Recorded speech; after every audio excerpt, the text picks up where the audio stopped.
Hello, beautiful people. This is Freedom Fighter. Thank you for tuning into our channel, Goldilocks Global Banking News. Everybody knows that Goldilocks is the #1 source for the RVGCR. People from around the world tune in to see what Goldilocks is sharing on the RVGCR. Don't miss your chance and get your latest updates every day. So like, share, and subscribe to this channel to get your daily podcast from the Goldilocks articles on the RVGCR. Brought to you by Freedom Fighter.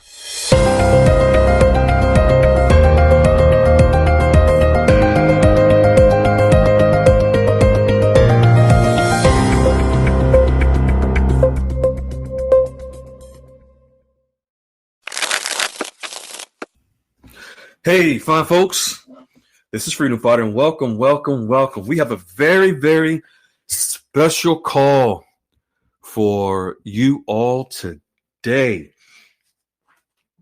And our very special guest will be Mrs. Potato Head and also Bamby. For those of you that are listening, you got to realize that the RV is a global event. And so to not be surprised at all, we have the beautiful Mrs. Potato Head and Bamby that we're going to have today that will give their updates. Real quick, for those that don't know, I'm going to go over some quick announcements so that you all are aware. Of course, we have the Goldilocks QFS Dialogues Room, whereby we always, every day, are there, 10 a.m. to 4 p.m. Eastern Standard Time, with all of the breakdowns of Goldilocks articles, the updates. This is also where the tribe, along with Wiley and myself, we collectively share the 8 steps and show members how to establish relationships with the actual bankers, what they need to do in order to get prepared for their exchanges. That's also, of course, where we have a lot of fun and just are able to show love and kindness to each other. And then when we show some tough love as well, and we show some even more tough love with the trolls. And don't forget, we have D's room, where D drops a ton of articles every day on what is happening in the global financial system. We have the crypto finance room with Dave Big Dog. Anything regarding crypto, that's where you go for your questions and answers. Then, of course, we have the amazing global podcast, which is Goldilocks Global Banking News, all over the world, countries around the world, many, many thousands of people. We're way over 15,000 now and climbing. And that is where we drop the daily podcast so that you're able to have an audio drop of exactly what's happening with the RV daily updates so that you all can be in the loop. And that is also, of course, where we were able to get the word out and reach those like Mrs. Potato Head and others. I know Bamby has been with us, for almost probably a little over a year and a half. She was with us from the old room. And without further ado, we are going to get into it. And then I know we have our resident French beauty queen PR that will be here. I'm sure she'll drop in if she isn't here already. So if we can get Bamby and Mrs. Potato Head to unmute, let's get this going. We're going to try to keep this call, folks, under 2 hours. So that'll take us right to closing time of our normal hours of the room. And I believe Wiley will be joining us as well. But let's get going. Mrs. Potato Head and Bamby, if you beautiful ladies can unmute. Hello. There we go. Mrs. Potato Head and Bamby. We are honored, ladies. How y'all doing? And Bambi, you got the terrible twos. Oh, Lord, we are in trouble. Can you hear me? Yes, we can hear you. Good Loud and evening. clear. Hey, so Mrs. Potato Head, I just want to know if you brought any vinegar or mayonnaise to the call today. I have always got vinegar and mayonnaise on hand, so I will be dipping in. What I'm going to do, Mrs. Potato Head, we're going to come to you first, and then Bambi, you can stay unmuted as well. You guys may want to interject. For those listening, we are truly blessed to have such an amazing tribe whereby we have members that help other members. So when we have members that have gone through the process, they have successfully established their relationships, they've gone through the steps, they're more than happy to reach back and help someone else to do the same thing. That's what happened with Bamby, Miss Potato Head. It was a collective of Bamby, Miss Potato Head, PR, Pete, because Bambi is in London and Miss Potato Head's in France. PR is in the United States, but she's from France. And everyone's helping each other. And it's just amazing. Miss Potato Head, you typed into the room just the other day that you sent the 10 questions by Wiley to your wealth manager. And you stated that you looked up tier 1 banks in France. You found the best one. You opened an account and then contacted their wealth manager. Now, and you said that they replied to the Wiley questions by email after several conversations online. And now you have the contact information of the wealth manager's boss. Mm-hmm. And you said you can do all of that. Oh, you said if you can do it, anyone can. I like that you said that. Folks listening, the banking system in France and also in London, just in Europe in general, is totally different than the United States. It's 1,000% more difficult to penetrate, have access to wealth managers there than more so here in the States. Well, that was before Bambi and Miss Potato Head came along. And I really think here in the United States, we may take it for granted how members are able to successfully establish relationships and penetrate the banks. They just go walk right in. They can pick up the phone, they can just open an account, ask for a wealth manager. They get a contact number. Boom, they're on their way. Where you ladies are, it's not that easy, or that I should say that it wasn't. So, Mrs. Potato Head, if you can give us a beautiful update on what you've done, where you are, and also please share how Bambi and others like PR and anyone else who were a tremendous help to you will appreciate it. The floor is yours. Sure. Thank you. Well, I first of all want to say a huge thank you to everyone, of course, to yourself and Wiley for all the incredible information. It's been a real joyride, actually. I didn't think many months ago that I would be doing this, and I was put down in the doldrums, and then Bambi gave me a little bit of a bashing and joined the room. So where we are now, I had a second meeting. We actually discussed my business, which was really encouraging. I thought maybe I'd might have blown it, because at the very beginning, when the first person contacted me from my request to meet a wealth manager, I kind of felt a little bit backed into a corner, and I actually did confess it was currency, and I thought, oh, that's it.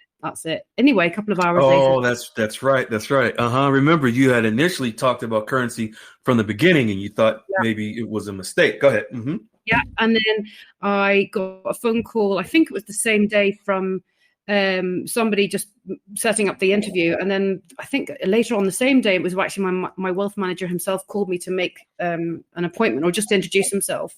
Mm-hmm. So then we had the meeting. We had a really good chat. I actually had sent him the questions in advance, and he sent them. After we had our meeting, he then replied back to me. He said they were really interesting. But I I think the whole thing was that seeing how everybody was progressing over there, I was really worried that because I don't, French is my second language, and I wasn't sure I was going to put myself across very well. So I wrote everything out in English that I wanted to say, also including all the things I've learned from your room, all this sort of a little bit of the verbiage, if you like, which I had to then sort of learn again in French, so that if I asked an intelligent question, that I would understand the answer. Folks, yeah. I'm sorry. 1 second, folks. If you're listening to what she's telling you is, she took it upon herself to translate from English to French in order to go forward with this process. If she can do it and translate it into another language, anyone can do it, especially in English. Okay, go ahead. Totally. I mean, literally, if I can do it, anyone can do it. There's a really good thing called Reverso, and I literally just wrote out my whole document of questions and then popped it into Reverso, and then you just get the whole thing back in whatever language you're looking at to be in, which was really helpful. And I actually have a friend who's sort of on the same sort of side of me, and she's French. And I said, look, is this okay? Are there any glaring mistakes? Is this going to be okay? And I just had to be very careful about pointing the questions in such a way that I would understand the answers. But when I went into the first meeting with them, because I was so nervous of having said about currencies, I went into interview mode. I've interviewed quite a lot of people in my life, and I just kept throwing questions and sort of letting him have. Yeah. You took control. Yeah, exactly. Letting him sort of reply, and then going, right, super, right, next. So, okay, let's the next on my list sort of thing. I made it quite clear that I had a list because I thought that looked quite organized. And I think I was on the phone for about 45 minutes in the end, but he was really helpful. And I was just really surprised because I doubt very much that he didn't know that I had said currencies to the first chat. So they didn't communicate. So the person that you spoke to and initially that you mentioned currency to, he obviously didn't speak to the second person that you're talking about. Well, I don't know, because I think that would be really strange because I got contacted. I don't know if it was like a sort of a contact manager. And then he must have said, there's this little Irish person, can you give her a call? And I don't know. And he said, she's expecting sort of some wealth income. And I don't know if they then said, and she said currencies, or he didn't. I've no idea. Okay. And I'm going to sort of probe that in the next meeting to see if I can sort of find out what. I'm not quite sure how to go about it, because obviously it's very simple. You already know it. It's just go back to your interview mode and ask the question, sir. Are you aware of what my investments are? Any clue? Yeah. Okay. Yes. That's and just let him answer. And then if he asks what it is, you can also reply if you're ready, if you're comfortable with that. You are interviewing other wealth managers, and you just wanted to know if he had any idea. But when the time comes, right, you'll just let him know when the time comes. Once you feel comfortable establishing your relationship, if that's what you want to do, you can do it. But you're in the process of establishing other relationships with other wealth managers, and you're just not at liberty to disclose exactly what it is at this time. But you can ask them. Mm-hmm. Okay, cool. I'm definitely going to do that. That's on my list of things to do. Thank you. So where we are now, I've had the meeting about the business. And the next meeting, I think I'd like to sort of that part of the question. That's part of the question. But I want to start discussing, the investment opportunities with regards to setting up all the different accounts. I'm not sure that I'm ready for that. I don't know how it works in France, so I'm not sure if it's the same where all the tribe have got the trust accounts and all the rest of it. I'm not sure how that actually happens here. So need to sort of try and investigate a little bit on that one. And you don't need to worry about that just yet. You have your account at the Tier 1 bank, correct? Yeah. Yes, I do. Yeah. Okay. That's the absolute most important account that you need. The account with a wealth manager, as far as setting up a trust and all of that will come. So don't allow yourself. Yeah, don't sweat about it. Don't allow yourself to get too, anxious about that. Focus on building that relationship more importantly than anything. Everything else will fall into place. All right, cool, definitely. Yep. So that's really where I am at the moment. I'm just sort of doing a lot of homework, trying to learn about so much. Obviously, where I can, listening to all your amazing podcasts. I have a very messy notebook with notes all over the place. I'm not sure how to read them. I'm very organized in my writing. Bamby's super organized. I'm just not. But that's so awesome. And thank you. And Bamby, thank you so much for helping the beautiful Miss Potato Head. You were the one that got Mrs. Potato Head on in here, right? I know. And it was so frustrating for me. I mean, we've known each other. We've been really best friends for like 10 years. And, you know, we came into this probably about 5-6 years ago. And I'd come into it, well, first of all, and of course, like all the other guru foo-foos, you know, we got everything together, and you know, we had everything ready, waiting for our email and things like that every day.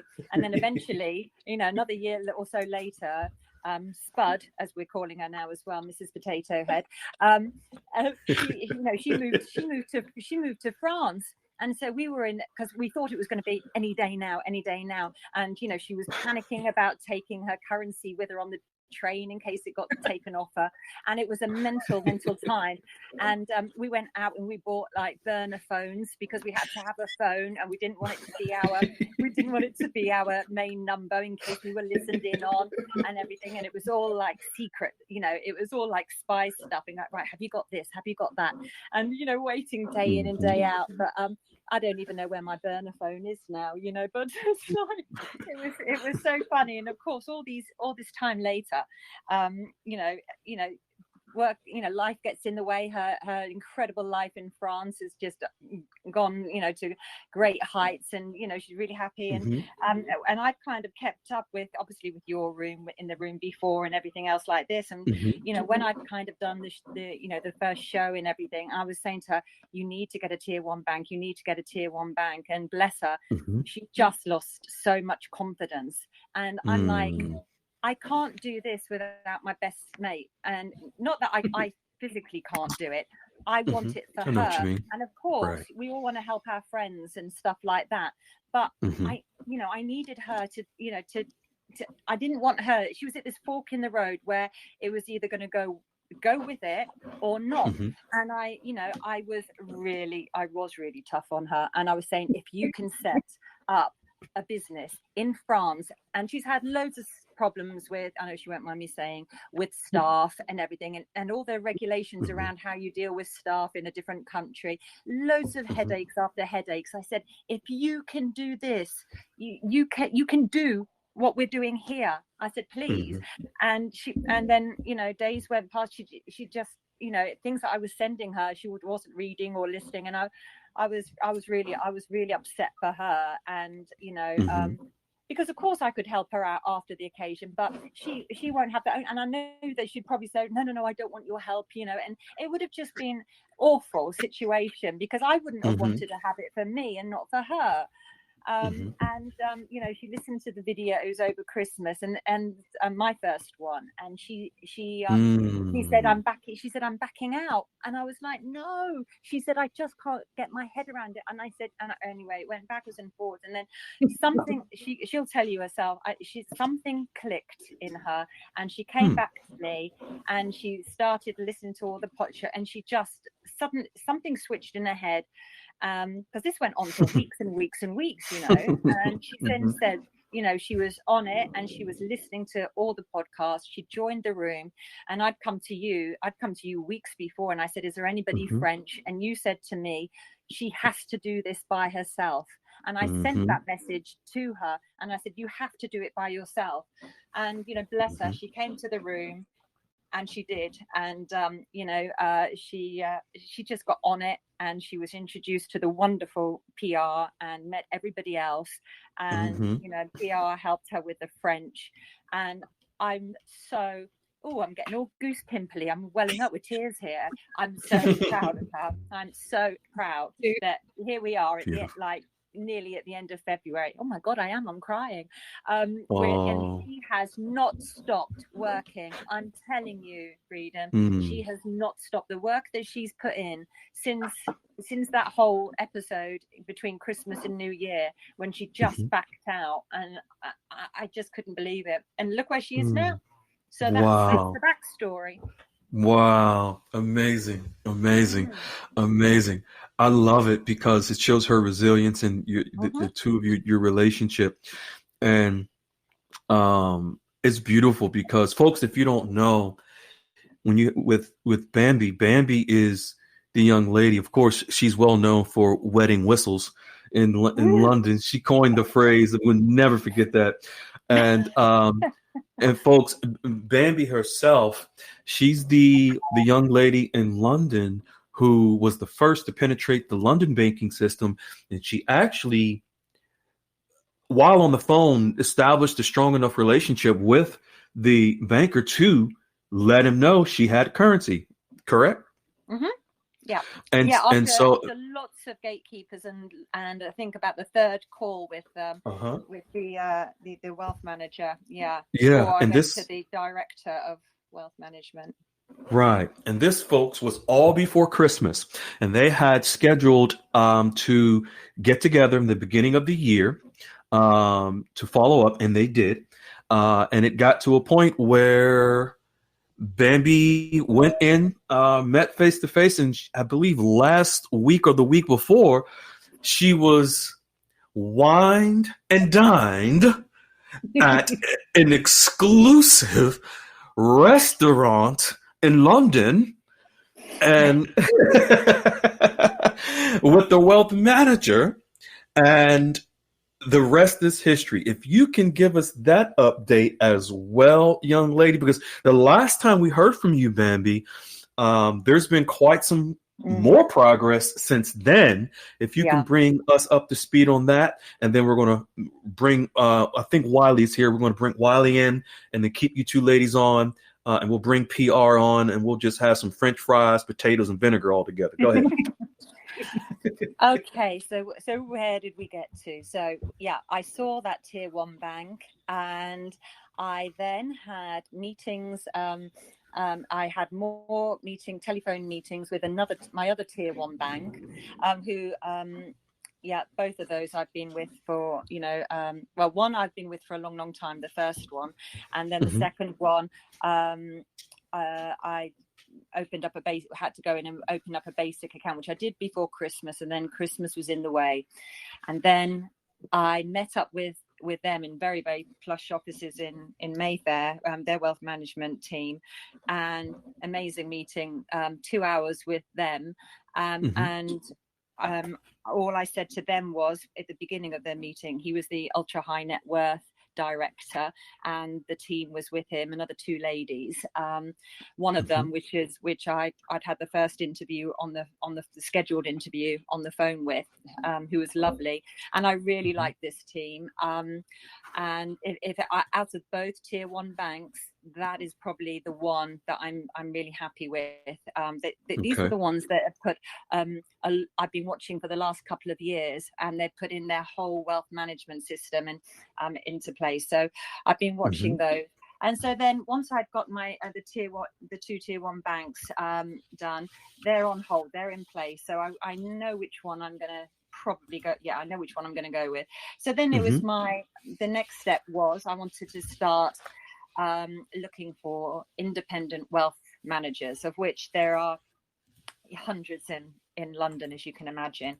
So I've done non-stop research on all of them, putting in different search engine searches, and coming, just to try and get different lists. I've been looking at lots of different articles, and looking at other articles to see which are the 10 which they recommend are the 10 top wealth management ones, independent ones, etc., and just going through all the magazines online and everything, just to do as much research and background information and start to draw up a list. So my list got really, really extensive, and I started to narrow things down, and then I set up I set up a meeting with this particular one, which was a very, very large one. And I posted in the room, actually.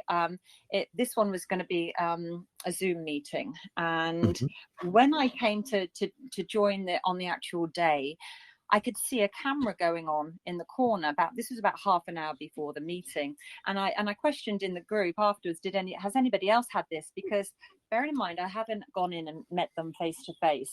I didn't want a camera, looking at me when I haven't even met somebody. So I quickly emailed in and I said, I can see that there's a recording going on already, once I joined, and I've got my camera kind of covered over anyway, just for safety. And he said, yes, we always record these. And I said, I'm not happy about that at all. I haven't met you. And he said, fine, I can call you instead. So he called me instead. And he was obviously he was in one of the meeting rooms. And the reason I know that is because it was incredibly echoey. And I'd already done my background research on who I was going to meet. And I knew that he was, it was a huge company, and I'd done my background research and looked where he went to university and everything else like that. And so I knew who it was. And I knew that he'd been out of, he was probably about 5 years out of university. So I know, even though he was meant to be probably one of their higher up ones, I was quite surprised, really, considering it was only 5 years. So we had this conversation, which was over the telephone, and it was probably being recorded anyway. I don't know whether anybody else was in the room with him. He certainly didn't introduce anybody. And I went through my usual introduction, and I explained to him, about from the get-go, I'd like to meet face to face. That's important to me. I'm just going to keep it top line here. So my criteria is I would like to meet face to face. I don't want to be going, whoever I get set up with, it's got to be a marriage, which I've explained to you before. That before we say, I said I want this to be our, first date. Do we want to meet for a second date? Do we want to meet the third? Are we going to get engaged? Are we going to get married? We don't want divorce further down the line. So I explain all that. So that's my first criteria. My second one is, and that I hope you're going to be okay with, I will not be discussing my, what it is and where it came from. Is that okay? And he said, yes, that's fine. So we went on and had a chat, and then I was only getting bits and bobs of the conversation because it was so echoey and crackly. So I actually said, you know what, I'm not getting all this. You're in and out.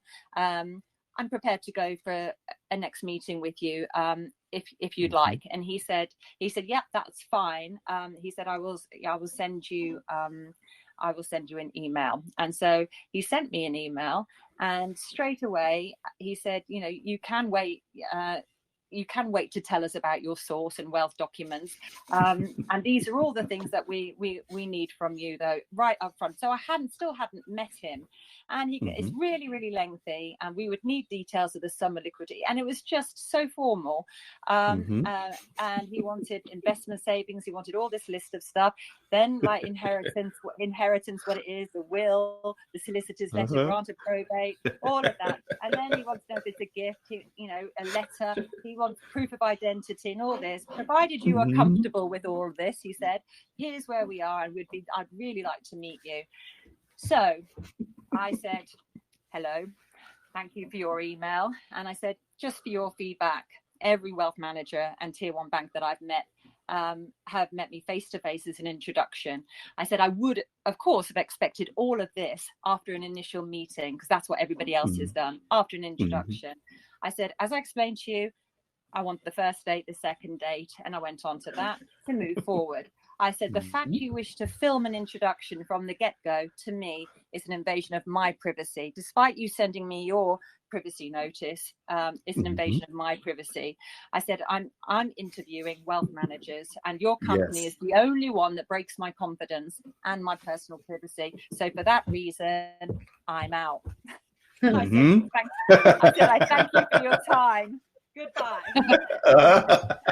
And I basically said, I said, I'm out. I said, bye, thank you for your time. All the best. And I haven't heard from him. So that was 2 weeks ago. So we'll move swiftly on from that one to the great one, the good one. And oh my gosh, when I say I'm 95 to 99% sure this, because since I've met him, I've done lots more research. And I've got this feeling inside me. It feels good. There's nothing niggly. Nothing's niggling me with how it went. So, and I've done lots of others. So this is how the next one went. So I'd had a meeting set up, and we had a phone meeting the following day from this other one. And we had a half an hour meeting, did all the same, are you okay with this about not knowing? And and da da da da. Absolutely, not a problem. Not a problem. You couldn't have been nicer about it. And he said to me, "Would you like to come to my offices next week?" And he said, "And how about I take you for lunch as well?" And I said, so that was at the end of a half an hour conversation of me going, asking lots of questions and just getting to know him. I said, that would be great. I said, and I sent through the questions ahead. And so a week later, I went and I met him. There was lots of emails in between. He said, come to the offices. This is where we are. And it was over in the city. And he said, we'll spend an hour here at 12. And he said, and then I've got a table booked for 1 o'clock. Fabulous. So I went over to his offices, and it was just him. He's the complete head of the entire company. Now, what's really fascinating about this one is I've been through loads and loads of research on others. This particular one, I didn't say another wealth management one, another big one. I'd left messages. One message I'd phoned through after doing a lot of research, and I really liked it. And I went through the people and the photographs, and they all, because some look horrendously satanic in their pictures, and some look really, really friendly, And so I go by the pictures. I feel this energy. If I like to read their energy off the screen. Absolutely. And this particular big company, I thought he's got a really nice, friendly face, and I could see they had friendly eyes, all of them. Where some I've gone on and they just look like soulless, and I'm like, whoa, I've got to get out of that one. But this one, so the funny thing is about this particular big company, I'd left message, and he didn't call back, this particular one at all. He didn't call back at all. So fast forward, I'm having this meeting, and I pretty much knew, because I found this other one that I was having this lunch with. This came after, and it turns out that all the people on here who looked really friendly, and they had all smiley eyes and all sparkly eyes, so I knew that they had soul, and a whole bunch of them had left this big one that I'd already, okay. And the brilliant thing about this one is that they all stepped away from the large banks, to give their clients a more intimate, friendly focused wealth management, so that everything they prefer to stay small and independent, so that they can they can have an optimal limited number of clients, and that was really, really important to me. So they're really, really small, and so they left the larger one. They left the larger one and collaborated and kind of teamed up amongst themselves to create a firm of their own, where they can have a more focused. I like that. So they can have a more focused approach on their clients. And also, with that being said, they're able to, there's cost that being with a larger firm, there's cost that can be rolled over to the client. That same cost now with a smaller firm, they've come together, they can provide sometimes better service, more personable service, without you, the client, incurring the additional cost that you would if it was just a larger firm, like big box. Okay, got it. So they Yep. refer to themselves as escapees. So the guy that, so even though the guy Okay. who I met, he's got all the qualifications, and he's been at various firms for 30 years, but they all at different parts of their careers had met at this big one, and so their whole thing is about that it focuses on the clients and not shareholders. So none of them are Right. shareholders at all, Right. which Right. is just wonderful. So we went into an office, just him and I, and we literally just sat down and we went through all of the questions. They've got Wiley's about questions. all of Wiley's questions as well, and with my own little take on some Your of them own. as well. Right. And Okay. yeah, so everything is about putting the family client first. Totally bespoke portfolio specialists. And 1 second, I'm sorry, hold that thought. After you said bespoke, folks, for you may not understand what Bamby just said. When she said bespoke, what that is a customized plan, a customized wealth plan. That's what bespoke means. BESPOKE, just so that you all know, so you understand language. Okay, go ahead. Yeah, everything's totally bespoke. So you won't find there's absolutely zero products that they hold within the company. Everything is outsourced. There's no in-house products at all. So there's no unconflicted, unbiased. It's independent advice. And if they don't have anything, they go off and find it. They only invest in what's best for the customer and for the client, which is everything. And there's no pressure for revenue growth, shareholder pressure or anything like that. So that was really, really important. So they're all about. They're actually employee owned as well, which I find, which is what I found really nice. Wow. Yeah. So again, with the no shareholder, they're not target driven at all. So I really like that. So what else? So their family, where they're kind of split into two. They split everything into wealth management and investments, pretty much. And they've really been concentrating a lot on the family, which is of course what I was interested in. So that was brilliant. So nearly everybody's got well over 20 years experience, and they've all come from the larger ones. So we went through all the questions. He pretty much has about 35 clients in that area, so I thought that's perfect for me. Whereas the tier one bank, even though it was the big one, that he had about 65, which even for a tier one bank, and the banks in question is one of the largest, I was actually quite surprised that it was only 65, whereas this is 35, and I really like that. That meant quite a bit to me as well. 500 billion that they look after. So what else? They're all about low volatility, and they want to achieve. They pretty much want to achieve like care allocations, and if things were a bit rocky, they would look at mandates, derivatives, and if downside occurs and things like that. So it sounds like you're not. This is 95%. You're thinking about this being your wealth management firm. Okay. Yeah, pretty much. And so I really liked everything he said. We had to cut the second page, but he really loved the questions, and if he liked the questions, certainly I think nearly all of them do, about what would he do with the million personally, how would he invest it. And he kind of broke that down as to what he would do, and a lot of people kind of opt for the S&P 500 and things like that. But it all comes down. This is all about the client.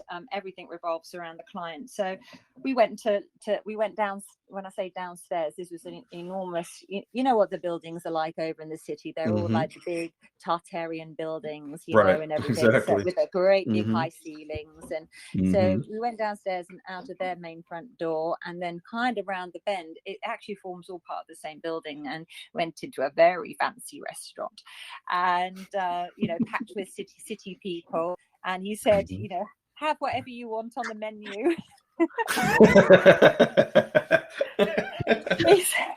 He said wine, champagne, everything, and I said, well, I don't actually drink, so I said, and obviously it would be water for me. I thought I wouldn't have thought that would have been a good idea to have a boozy lunch anyway. Goodness knows what I'd end up saying. Could have been a bit dangerous, So water's on the menu, but you know what? We sat there for 3 hours, and I kept saying, "Do you need to get back?" I said, "Do you need to get back?" He said, "No. I'm finding our conversations fascinating." But in the end, he did. He had to get back for a Zoom meeting so we had to leave at about 4 o'clock. Okay. But we just, even like talking about our personal things, kept linking back into how they could help, what they could do, and it kept kind of bouncing. Everything kind of just joined all the dots together, so we talked about the mortgage, and the housing and portfolio like that. So that was exciting. So it was just, I can have access to him anytime, meetings regularly, as often as I want. It's totally bespoke, even down to how they get paid. I can do exactly what I want. There was initial fee on obviously joining, and then you can do it quarterly. I could do it half yearly, biannually. I could do it yearly. It was entirely up to me and what I would want. And everything to do with like my not to say too much, but that my daughter was engaged to a guy in America, and so things like that, cross-Atlantic work. We spoke extensively how that could work for her. Because she wants her health studio that she would like to open up and everything. So we talked about the country that she wanted to wants to do that in. So he spoke at length about the health, the opportunities, the retreats that they do in that area as well. So we got on those, and he sent me straight away. He sent me their attorney for immigration and everything else like that for when the time's right. So the whole cross-Atlantic thing, so to make that easier, and I wouldn't have known even where to begin with that. So, so we've spoken at length since. He's emailed me quite a few times. Some of our conversation led to kind of health stuff, and he's got a damaged shoulder. He's very, very sporty, as am I. And I was talking about going up to the Lake District, a bit personal, to do my dad's ashes, because my dad loved the Lake District and he loved climbing, and that's where he wanted to be, scattered, if you like. And he said to me, I would love to come with you. He said, put all this aside. He said, I would love to do that, because he's done Everest and a few other of the big mountains and everything. So he's a big climber, and so he's offered to come mountain climbing with me, and which is quite funny. I thought that was going a bit too far on the first day. But there we go. First day, right? Yeah, he already offered you wine, and he's trying to get you drunk. And you don't drink. Yeah, you're like, hold up, buddy. This is only the first day. With me. Right. I thought, let me get to the second date first, and see how we go from there. So But this is to kind of wrap up how it's gone, we've yeah. done lots. I had an email from him today because he was going to be sending me their new brochure, and Right. and so he said to me that it's going to take probably about another 2 to 4 weeks, and which was interesting because of your podcast and what you actually said today being the 30-day. But he said they're rebranding. And they're rebranding a bit, so I thought, oh, that's interesting. So I've gone ahead. There's quite a bit of that here, even here in the States. Various banks are rebranding because of the updates. So so to finish off, I've gone really deep into to this company even further than and what we have here, which you'll know, but I don't know whether Mrs. Potato Head has it in France. She can probably tell us. But we have Companies House here, and I don't know what your equivalent is in America, where you have all your annual reports. Everybody has to register their annual statements, their annual reports and statements. So I've gone deep into their reports that they've submitted, which goes up to the 17th of January of last year. So I've been reading everything to do with their annual report, and it's really, really useful to do that. So if anybody's got to the stage where they really want to go with a company, really dig down and go and start to look in the back end of the company. So just reading the whole the directors section, their business review, their strategy, their strategic report, everything's about this one only goes up to the 30th of September 2023, and it's interesting because it reflects everything that was going on in the economy and everything at the time, changes in the monetary policy, the global economies, the heightened tensions and conflicts around the world that are posing bigger risks. It talks about the investors and but they're positive about the financial conditions. It goes on all about increasing the transparency, how they set up their two divisions, a wealth division and their markets division. Clients who are looking to have direct engagement, for clients who are looking for wealth management and financial planning services. It just goes on and on, but it goes through all their money. It goes through their risks. It goes through their key performance indicators. It goes through their distinctions, their two divisions, all about their staff, an opportunity to reinforce the message to all staff that treating our customers fairly is central to our ethos, and that they have a personal responsibility under their consumer duty. So all this is really, really good that you're just not going to get in on their website. And you also won't get it at a redemption center. No, you certainly won't. Results and dividends. It goes through to, and then of course it's got an independent auditors report. And the independent auditors report was really, really interesting as well. And nothing bad, everything good. So that's just kind of cemented how I feel about this particular wealth management company. I think you're already married to them. You just haven't said I do. You haven't said I do yet. He just doesn't know it. I haven't, and he still doesn't know what I've got. Right. Get your hat. I'm still going to carry on looking though, Freedom, because I was just getting ready to ask you that. Right. Okay. I'm still looking, I'm kind of still getting on the website every day because, you can't just stop there, That's right. Even though everything's looking good, you know what? Why not? Why? We've got this time now. So why not? And, exactly. And when the time comes, you'll be set. I'll be set. And with it going into a tier 1 bank, then that gives me no pressure to then I don't have that thing about, what have you got and where has it come from kind of scenario. Because you'll be able to move it to whichever wealth management firm you choose. Yeah. And I think I've done enough groundwork that with him that I've actually probably secured a slot. Should everybody suddenly start looking for wealth managers and and with them being smaller, I think as if I'm kind of still in a good position. And and I emailed him as well to ask him for their latest to see if their annual report, ask him if it's public yet from last year.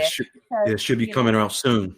Yeah, so that's where I'm at now. And, beautiful. Beautiful. I love it. Let's get Wiley in here. I know Wiley's been listening in. Wiley, you want to chime in? Anything you want to? Man, I just love our foreign femme fatales. They are on it. They know what they want. They execute. They hone in and they just go for it, from PR to Miss Potato Head to Bamby. I think we got Pete 66 overseas who's coming along. So just great. And it's funny, Bambi, you said a couple things there that are really intriguing to me about when you were reading the report. Now, Freedom, kind of one of the programs I'm in. They paint the picture very clearly for me every month. Hey, we had some things with this. This is going on in the world. We had to adjust for this. We got some new regulatory. When I get that report every month from my dividends and everything, they're telling me exactly what's going on in the world, that I can turn around and marry that to everything Goldilocks is saying and what I read in the news. Yes. And it's very succinctly telling me ahead of time or behind time, hey, this has got to happen. We're having to adjust for this. I mean, these people know when you lock in with some of these entities, and I know some of the folks that we here in the States that have carried further, they're getting updated details that are greater than what anybody's putting out in these dinar forum rooms. So when you lock in and get some of these people, you're really getting tuned in and plugged into the inside of the machinations of what's happening on a grander and global scale that's building out this global economy and the finance world. And it's very, I'm sure you found it very intriguing, Bambi, to look into that and see that. You're like, I can marry this to everything that I've been told and what I'm reading, and it's matching up. Absolutely. You know what? It just fills you. It fills you with confidence. It's just, you know what? It's just constantly dotting the I's and crossing the T's, and it's doing our due diligence, isn't it? You know, and this is our responsibility. We can't suddenly just put all that wealth somewhere, and if it goes wrong, that's our responsibility. That's on me if it goes wrong. So. I think it's important not only afterwards, but keep digging on a company if it's one that you've actually got a rapport with. I don't particularly see the necessity to go into all their financial statements and reports if you're just on the meet and greet. You just want to know, because at that point you want to know whether you actually like what you see. You want to know whether they've wet your whistle. And so that's what it's about. So, but now that I want to know that what he said to me verbally and what he's going to be sending me matches up with actually that it all, that it is what he says it is, and I haven't just been strung a line. Yeah, and no, your guy was really wanting to get you a little boozy to talk a little more, because he was wanting to get a little in depth. That's the whole point of like, hey, order what you want. Hey, you want some wine? Let's get Bambi talking a little bit. But to go back further, I really like what you told Miss Potato Head. It's like, I cannot do this for you. You have to step out into your uncomfort zone, and you have to do this the same as we've done to everybody. Because if we can get you to take the step to do this, and you will go through and talk to those people and realize they are there to help you. It's not the boogeyman. They're not out to get you. They want your business. They need your business to stay in business. And if people understand that and they can step out and be uncomfortable to do that, there is nothing that will stop them from achieving what they want to achieve generationally with this money, because they'll start small. I mean, whatever their accounts are, I'm saying by start small, I'm saying they will know enough to get into some things and start making money, and they will learn as they go, and they will continue to grow. And before they know it, they're going to have a whole new breadth of knowledge in the financial world on how money works and how the wealthy stay wealthy. And you can continue to change people's fortunes in your family or others you want to bless generationally for a lifetime. It's phenomenal what can happen if people just take the step. May I just say something? Absolutely. Certainly. Okay. Sorry. First of all, hi Wiley. Really chuffed to speak to you. With all of you. I just wanted to say that I would never have imagined probably in November last year, that here I am talking about financial stuff, because I always thought it was way over my head. I'm just a little sort of, person. But then with the way that you guys give us the information, it is so digestible, it is so understandable, and it is so helpful. If honestly, if I can get my head around, if a spud can get her head around all this, absolutely. I really mean that. And you know, I literally, I just get, I'm so surprised at myself. And it's all thanks to all of you guys. And you know, look at Bamby. There's my inspiration. You know, have to take my hat off. My wedding hat, by the way, Bamby. Getting ready for that. But I just want, you know, it is exactly what you said, Wiley. If you have to do it yourself, and by doing it yourself, you learn every single step that you take. You just empowering yourself with knowledge. And the fact that I went into that meeting in French with a little bit of knowledge, nowhere near what all of you guys or what Bamby knows, but I just had the confidence behind me to push back with questions and be in control. And it was so helpful. And I'm really, really grateful. And I wanted to also say a massive, huge, big merci to PR, because she's been amazing and very encouraging. So you all have, but, you know, just thank you. But if I can do it, then anyone can. Yeah, PR is a force to be reckoned with. I've talked to her numerous times. That she is just a consummate go-getter. She's very business-minded. She knows what she wants and she executes on it. And I mean, if half of anybody in here had just a quarter of her drive, they're going to be successful, because that's all it takes is just the willingness to step out into the unknown. Yeah. And mind you, those questions are crafted to do a lot of the work for you. So if you can get that question before them, it's going to level that playing field. The reason I put the $1 million question in there is so you may not understand everything they're telling you, but they're kind of telling you kind of the similarities. Hey, I do this, I put it here, put a little there. Then you can exponentially in your mind saying, okay, 2 million would be this, 3 million would be this, 10 million would be this. You can start to understand the dynamic of how money grows and what these people can do at a simplistic level. And if they can rattle it off pretty quick off the top of their head, you know, they're pretty good at this because they've done it a lot. If they're kind of hem-hawing a little bit, they may not be as seasoned, you know, in that area, and that's okay. But it really gives you a baseline, and it can give you a feel like, well, this guy really knows. So that's why that question's kind of there, so you can kind of gear that pretty quickly. It even sort of helps you pretend that you look like you know what you're doing while you're. Well, that too. You know, it's a perfect segue. PR. We would love for you to come. You've done such an amazing job just being yourself and helping people, but also yourself. For those that don't know PR, she's from France, but this young lady, I won't say it all. Definitely won't name the banks, but she's literally, not figuratively speaking, but literally meeting with owners, founders of banks, president of banks here in the States. PR has even gotten to the farthest point as having currency authenticated, seeing how it works on the inner workings of the banks. And she was so tremendously helpful, not just in the room every day, but also with Mrs. Potato Head in France, being that PR is from France, but she's here in the States. So PR, if you can, and you talk to Wiley and myself a lot off record. If you can come on in, are you here? I am here. Can you hear me? Yes. What you think about all of this success that your fellow French young lady, French fries, is having in France? Oh my God, this is amazing. But I feel like I'm the only one with a French accent here, because this is the first time.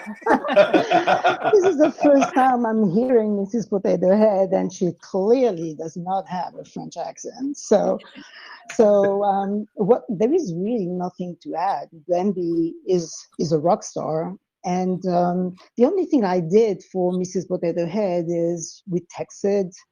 After Freedom you gave us the green light, and we just like make sure that we located like a good tier 1 bank in France. And I'm looking at the timeline, then, you know, she went ahead and Google Translate Wiley's questions, which I reviewed, and I say, wow, it's perfect to the T, nothing to change. And basically the exchanges we had was just encouragement, because she was not sure she wanted to go through the process in England or in France. But now that I can see the relationship she has with Bamby, that now makes sense. But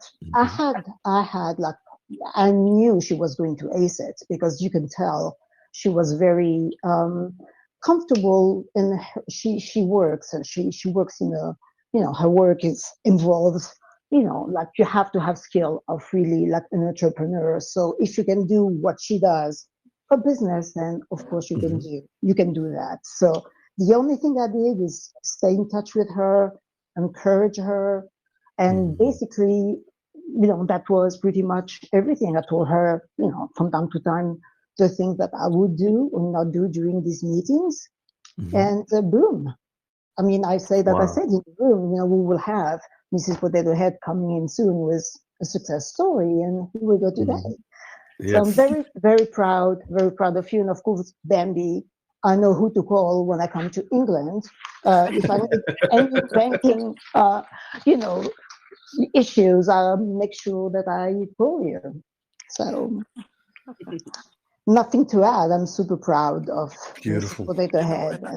That's what I love about all these individuals here, Frida, if I can, is PR. You're a rock star in your own right. I've gotten to know you. You're phenomenal. Your story's phenomenal. What you're helping me with, excellent. I appreciate it. But it's that they've went and done this for themselves with a little coaching. Some needed it, some didn't. Some just needed kind of the go ahead, like, yeah, can I do that? Yeah, go ahead, and then they come back with such great stories, and they just didn't keep it to themselves and their experience to themselves. They've turned around and helped their neighbor. They've helped their roommate. They've helped the tribe member, and it just continues to grow that we're helping people across the pond. And Bamby, kudos to you, girl. I'm telling you, you are the absolute. I mean, if we could build a rapport and how to do it seminar, you are it. Right. You knew no what you one left wanted. behind, Wiley. Nobody gets left behind. Exactly, but That's you right. knew what you wanted, and you knew what it was going to take to get past the gatekeeper. That you kept building a rapport using his name. So the name recognition thing, I don't know if you knew that about psychology or have some experience in that, but girl, you killed it. You knew what you wanted. You knew what you needed to do. You got it. Then you turn around and you're helping Miss Spud get where she needs to be. And Miss Spud, she's going to grow phenomenally. I see it. She had it in her. She just, she was on that fence and wasn't comfortable. When she stepped out, look at the success she had, because it was within her to do it. It was the confidence she needed to execute. Absolutely. I'm so proud of her. I mean, she I mean, from everything where we started out, and we have a very old comedy show here that's on the BBC that used to run throughout the 70s and 80s. I don't know if you know it, called Only Fools and Horses, and we had Del Boy, and it was 5 years ago, and I said to her yesterday, I said, this time next year, Rodney, we'll be millionaires. About 5 years ago, but I said it's nearly here, and you're there. And her personality, she's back. She became like a, she won't mind me saying this, but she kind of became a shadow of her former self. And I was going, come on, this isn't you. And she knew that she'd lost herself, and once she got back on track, she says, I feel like me again. I feel I'm back. I feel and you did, didn't you, Spud? I did. I was talking to somebody today, and we were just talking about things being doing really well. I was doing very well in business, and this person just said to me, "My goodness, you must be a millionaire." And I inwardly laughed to myself. I said, I inwardly laughed to myself and thought, not yet, but very soon, Rodney. and it's funny you two ladies mentioned this, because wealth is a mindset, and you have to change that mindset a bit, because you can't just go in with the average mentality about, okay, now I have some money, and treat it like a lottery syndrome. You really have to like turn that in your mind to like, okay, this is far different than anything I've ever dealt with. And you have to get your legs underneath you a little bit and get to some of these professionals that can help you. I like to call it your guardrail. These are your guardrails that are going to help you ensure that you don't crash and burn on this thing. And they're helping you execute to where you need to be. And it's so lovely to hear that people across the pond are able to take what we've done. Bamby, thank you for articulating it and how you did it and make it work overseas. It's worked for, I think, a few people in Australia to kind of level the playing field a bit. And it's just phenomenal what we're able to do. Freedom of never in a million years what I thought when we started this, that we would be helping the vast majority and people we've never met or may never get to meet and where they are. And I take great pride in that I've helped We're a somebody family. succeed in It's their family dreams. now, all of us. We're a global family, It's so true. Absolutely. Exactly. You know what I really love, and I think about it, Wiley, is how and hearing how Mrs. Potato Head sort of lost herself for a little bit. Yes. And I think of how so many people in dinar land, so-called, and in this investment, a lot of people have lost themselves, by so much disappointment and the ups and the downs and the confusion and all of the things that they've gone through in the guru foo-foo land, and to where the point, like Miss Potato Head and many others, where it's like they just want to give up. You're so right. Yeah. I think it was fill your head with such garbage and mush, and you're like, I don't know up from down, what's true, what's not. And then when they can take this for themselves and they can go execute for themselves and realize I never needed all of that. That was just a cloud of my mind. It's garbage I was getting. And, it's kind of like health. When you put garbage in the body, you're going to feel like trash. That's if right. you eat healthy, you're going to feel healthy. But I think the very key thing that Miss Potato Head said is her friend had seen her and goes, wow, you're like a millionaire. Yes. Out of the blue. She's born again. Nothing she changed but her mindset and her attitude about where she wants to be. Yep. And I think also the thing with all the foo-foo stuff going on beforehand was it's exactly what Bamby said. When I was coming over to France, I was like, oh my God, what do I do with that? Do I wear it? Do I put it in what do I do with it? Anyway, so what I did was I put it in a letter that I had pretended to address to myself and forgotten to post. And anyway, nobody batted an eyelid. But I then remember coming over here thinking, oh, like exactly what Bambi said, need to buy a mobile phone. Oh my, will they know? Will the 0800 people know that I'm in France? How's that going to work? Such a burden, wasn't it? It was just like, and what am I going to do about redemption transfers? How am I going to find them in France? What's that going to? It was a ridiculous, actually, wasn't it? Really, we were in real panic. Because it was lockdown. It was in complete. Yes, it was during lockdown when you went, and which went on, and you were like, "What if I can't? What if I can't redeem? What if I can't?" And it was a real issue. It was a real issue. Oh, and don't say this and don't say that, or you're going to get a different rate. And if you say this thing, then they're not going to do this for you. You won't get contract, and you won't. My God, enough, folks. Drop the hyperbole, and you know what I mean. Just treat people like the intelligent beings they are. Yeah. Right. It was also because in France you needed to have permission to go outside your house. So if you were driving somewhere, you needed to justify why you had to literally have a piece of paper to justify where you were going somewhere. Like, how am I going to justify? You're never going to believe me. So you have a note. If you get pulled over by the police or someone, you have a note that says, "I'm going to redeem." You're like, just show them the note. I'm going to redeem. Get out of here. It doesn't matter. So yeah. Well, all of that really is, and this is all throughout, the 99% throughout dinar land is really not, follow the bouncing ball, said in the room the other day so perfectly. It's really to keep you busy. And this is the mindset of a lot of what people hear in dinar land. They don't realize it, but it's what they're hearing from gurus is just to keep them busy, to keep you mentally occupied from really and truly finding out the truth. And that is, they don't know anything. That's the truth.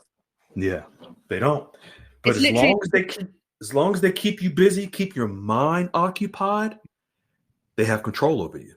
But it's look over there, not here, really, isn't it? Right. Exactly. Yeah. Exactly what it is. And this is the beautiful thing that we have here is we, just like with you, Mrs. Potato Head, when you asked, when Bamby and I were in chat and she asked about really giving you the information, and I'm like, no, she has to figure it out on her own. Like everybody else. Like everyone else, because that empowers you. Totally. Because if we give you the answers to the tests, you will never learn. It's cheating. So it's cheating. You're cheating yourself.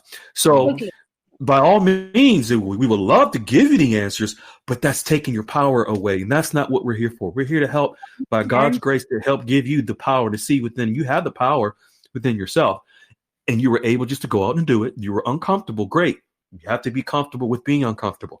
Yeah. Now you're at the point where I love how you said you took control in those meetings when with the questions, you started asking them more questions to have them talk. And when before he was ready to finish his answer, you already had your next question lined up. Yeah, absolutely. Because that is control, because you have your power and your confidence now. And the emotions that Bamby had, I can just hear it and feel it in her voice when she's talking about you and that love she has for you. We are so proud of you. But thank you so much. Well, it's love all around, and honestly, really is.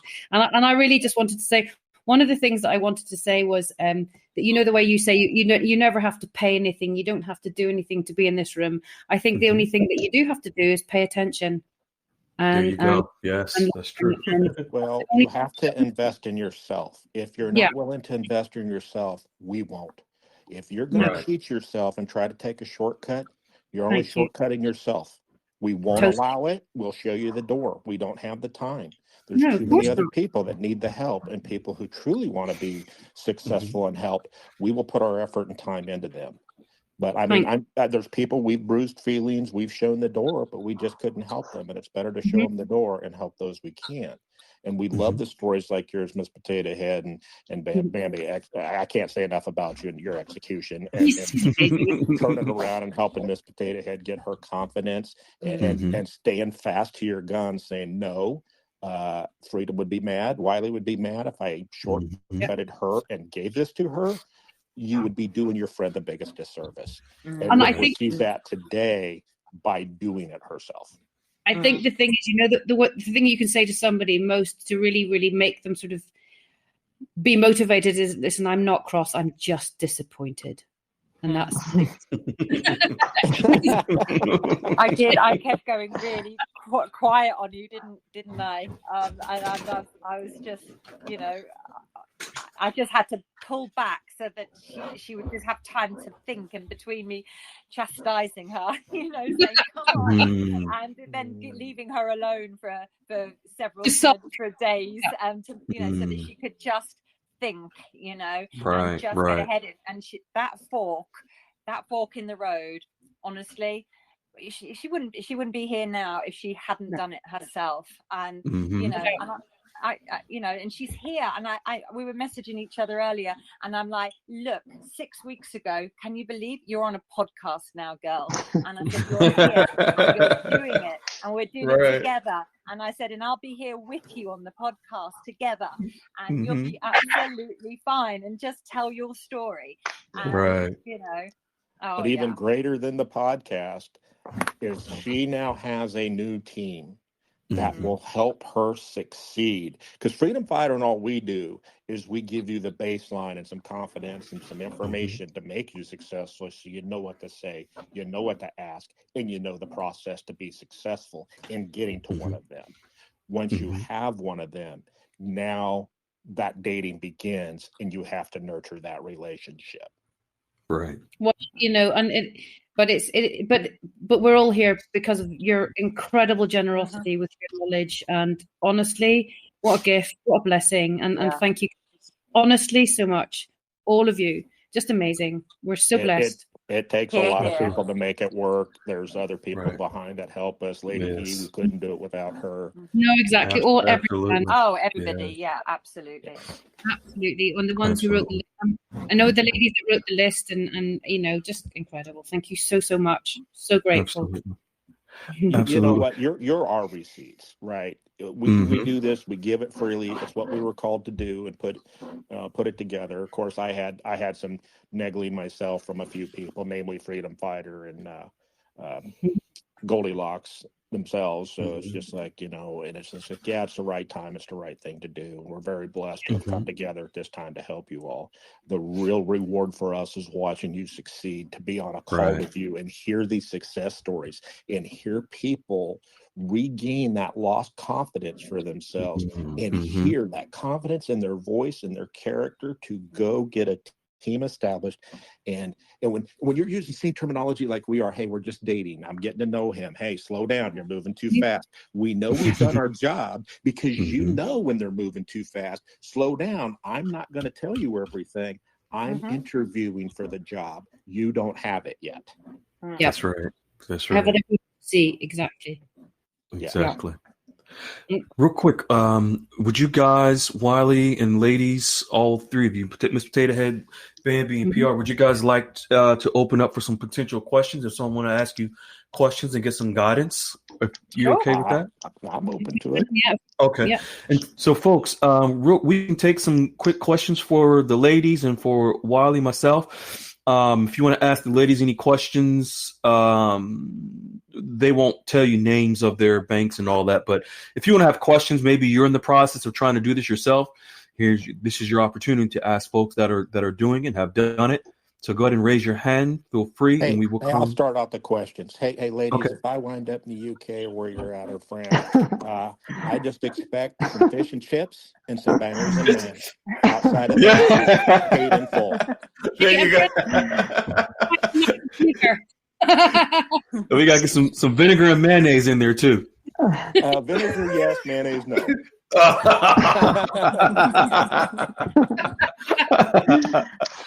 All right, we got a question from Michelle. You can unmute and ask your question to whoever you want to, Michelle. Hello. Hi, so from London. Hi. Okay. Hello. I was very inspired by Bamby's story, and I took Bamby's lead today, and I did it slightly differently. And I was walking down past my local branch. I was actually on my way to meet a friend for lunch, and I had I had some time to kill. So I had my power boots on and my power jacket on, so I was feeling confident. And I went into the branch. It's only a small branch, and the staff that they just sort of mill about in the lobby, customer service people. I waited for the lady to become available, and I was quite humble, and I just sort of said, I said what Bamby said to her guy on the phone, but I said it to the person in the branch. And I said, I'm going to be coming into quite a substantial amount of money soon. I was just wondering what kind of wealth management services you provide.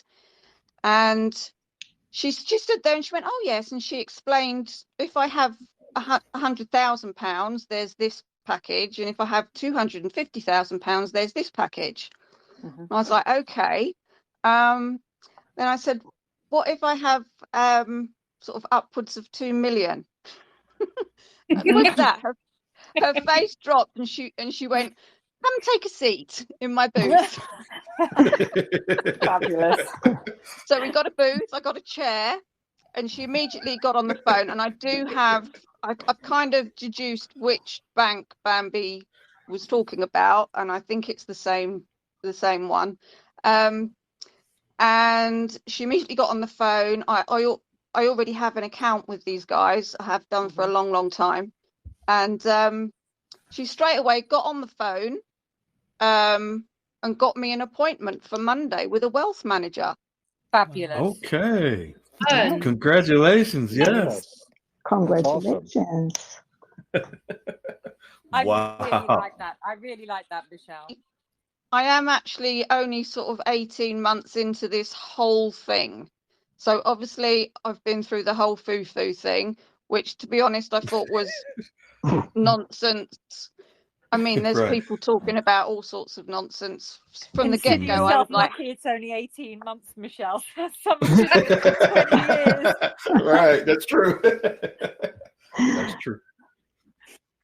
a bit. It's like, well, you know, I'm very much into my energy as well. And it's like, if this energy doesn't feel right, there's some, you know, I think a lot of them mean well, or they're being told this stuff by somebody they trust, you know, but you can't argue with the fundamentals and the facts. And I'm a very fact driven person. So yeah, I'll So it keep sounds you like updated. we need to. Do you have Wiley's questions to send this wealth manager prior to your meeting on Monday? So that's my weekend for me, is watching as many of your guys' videos as I can. Obviously, the questions. Okay, you need those questions because, like Wiley said, that's going to level the playing field. That's going to set the tone and set the bar for you with this wealth manager. You don't want to go in there blindly. We need to get these questions so that you can email them to this wealth manager ahead of time in anticipation for him to answer them or have the answers when you arrive on Monday. On this call, because now I understand that I need to be treating it like I'm interviewing them, not them interviewing me. That's right. 100%. Yes. May I just So say that- something Sure. quickly?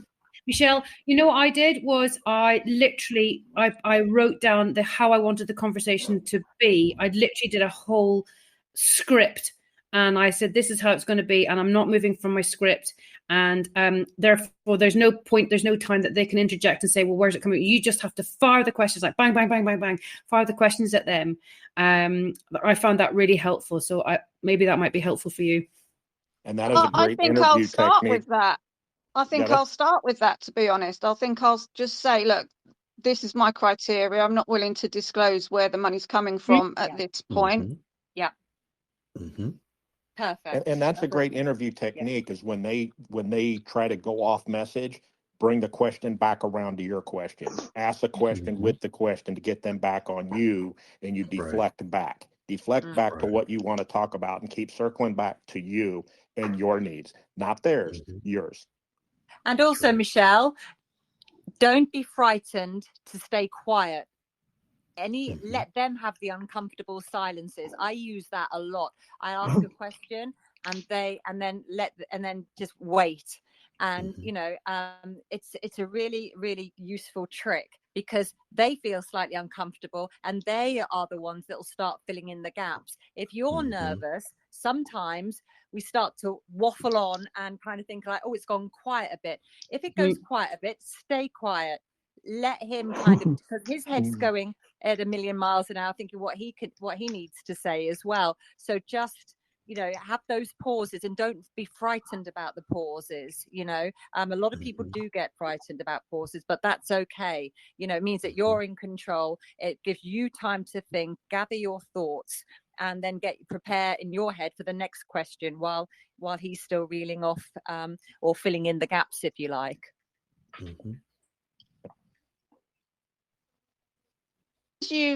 I've listened to your story and your process with the bank scenario, like knowing that there are other options. It doesn't have to be a bank. Obviously, I knew that in the back of my mind, but you seem much happier with the private wealth managers. Well, remember, you need the tier 1 bank to do your exchange.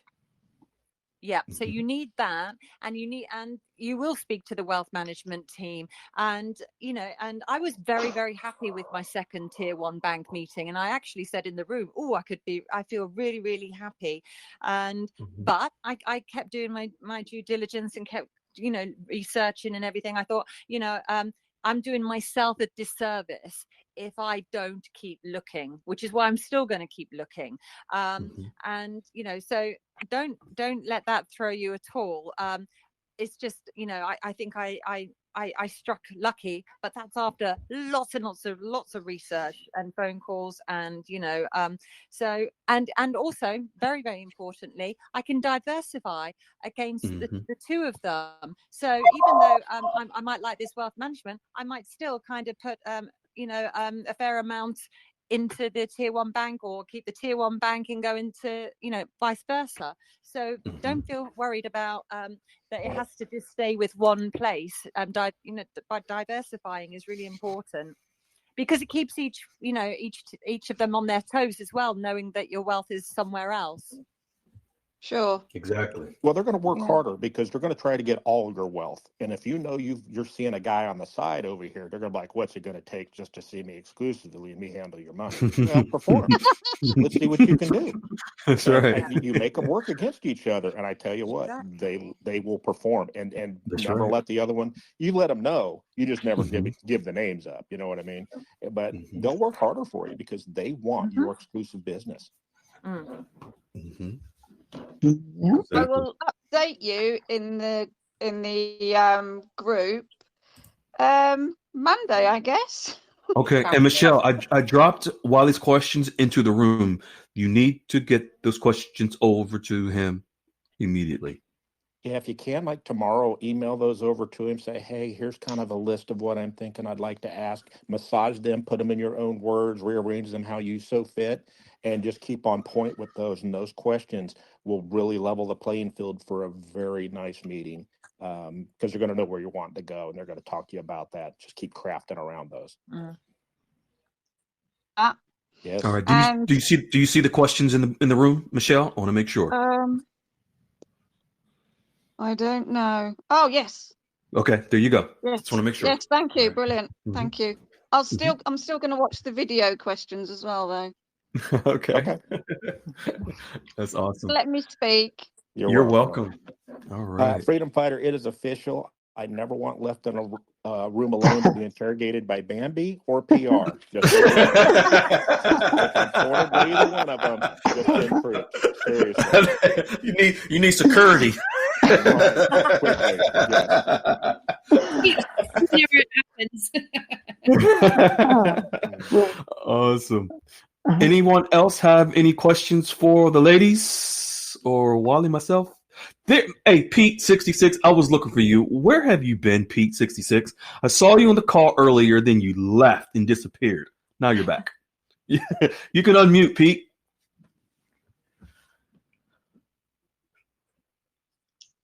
Guys. Good. How you doing? Hi. Hi. Yeah, I'm great. But yeah, you're absolutely right. I did join earlier, and then my phone was having problems with the connection, so my wife put her connection on, so I went off and she came on, and now we've swapped over again. Okay, awesome. Okay, because I was looking for you. Glad you joined, man. Go ahead. The floor is yours. You got a question? You got anything you want to jump in with your late? I know you got the beautiful, amazing Mrs. Potato Head and Bamby, who's been mentoring you, and PR. And what's up, Bamby? You've been working with Pete too?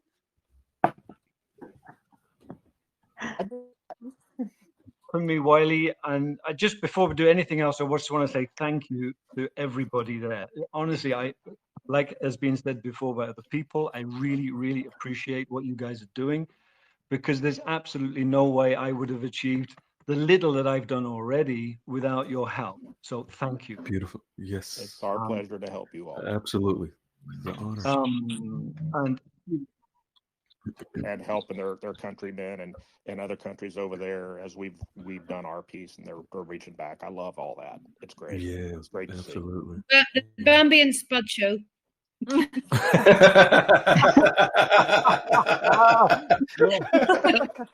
Yeah, but you guys only have to say like one or two little comments, and it shows another concept. And it's like, bang, a light bulb comes on and you go, oh, I didn't think of that. It's like you said something, you said something the other day when you were talking about your private wealth manager. And it's like, yeah, I don't have to go to see a wealth manager at the tier one bank. I can look somewhere else. I'm stupid. I hadn't even thought of that. So, it only takes like a couple of little words and we're away. So it's the building blocks of Right. some much bigger picture. Absolutely. Maybe 90% of the world really has never used a wealth manager in the sense of Yep. what they truly are there for. And we don't know what we don't know. And if we've never been to one, we don't know what to say or ask. That's why we produced the questions for you. Now you already have what to say or ask. All you have to do is step forward, attend the meeting, and start going from there. And your growth will just keep expounding as you venture down this, and as you start getting those guardrails around you and these people to help you, structure your wealth for the things that you're telling them that you are looking for in the future. And that's what we're here for, and that's what they're there for. And we're trying to get you all off to the best start possible when this does happen, so you have a plan. All you have to do is enact it. Some people, all they have to do, they have the complete plan structured. All they're ready to do is fund it. I mean, that's phenomenal to be that far and nothing out of pocket. Right. The pocket. Yeah, because the little bit of research we did before, when you look on the websites or when you speak to these people, they say, yeah, well, you got to have 150 grand up front. You got to prove that you have the assets, otherwise we won't even talk to you. I had that experience in Switzerland years ago, going into a bank asking would they look after 50,000 Swiss francs, and they wouldn't even talk to me. Go away. Come back when you got 250,000. Wow. And and here we are with using your process. I pick up the phone, I speak to these guys, and they're saying, "Sure, yeah, we'll have a meeting in a couple of weeks, and and I can help you with your currency exchange." It's like, what? It's the language, and language matters. No, Isn't it, Pete? It's about knowing what you're going in to ask and deflecting and just saying, this is what I need from you. I'm the customer, and I would, I'd be delighted for you to look after my millions and millions. But it's all about you. Just it's exactly what Wiley said. It's about taking control and knowing what to say. And it's a bit weird, isn't it, trying to do it in a different language, if I may say so, because you're just you want to make sure that you're putting yourself across correctly. Sure. Yes, that's that's another tricky thing in the box. With the wealth managers I found here in France, luckily they're multilingual, and actually I added on a question onto Wiley's questions, which was, which other languages do you speak and which other languages do you work in? Because we have ideas for the future that will involve different countries around the world, and it's not always going to be French. Yeah, that's very important. I did have a question because Bamby, you were saying earlier how I was interested in your reaction when you explained how they had sent you the questionnaire and they were asking a lot of questions, which you felt was an invasion of your privacy. And I get that. I agree with that. But I guess my question is, these guys also want to know something from us. What is acceptable? What's normal in this kind of relationship? They're going to want to know some information from us. At this moment in time, it's, when you're making the first one, absolute invasion of my privacy to have a camera on me, and when I've never even met them, even if they're in the room, when I haven't done it with anybody else, and I only happen to see the little icon in the corner, and it's just it just tells you've got to be extremely careful. He sent me the privacy notice, but frankly, it just, the alarm bells were going, and what do they do with this information? And I haven't got the time to sit there and go through all the small print of a privacy notice, and what that means and everything. So there was just alarm bells, and listen, it's just listening to your gut feeling. And when you're nervous, you think that you're just going to accept that and go, oh, okay then, and suddenly you're in it, and before you know it, you've had this meeting, and it could be afterwards. So you think, hang on a minute, they've got me on film now, and that's all my private stuff. It is about taking control. And actually, just because you've got a wealth managers meeting, you don't have to take it any further. You can say goodbye. Sorry, I'm out. It's not going to go any further. And that's taking control of your own destiny. It's doing the sniff test, and it didn't pass the sniff test. And so, and the fact that I didn't even get a reply from him when I pointed that out, saying, "Oh, I'm really sorry," or, it is our company policy, that there's nothing I can do about it. There was nothing. So I knew that I'd made the right decision in sending that back, and I haven't given that company another thought. So there are plenty of wealth management companies out there that will do what you want. This is your life, your destiny. You are in control. For me, when I hear that, and I have heard that in the past, not so much anymore because they can look at my accounts and I can go in at a different angle.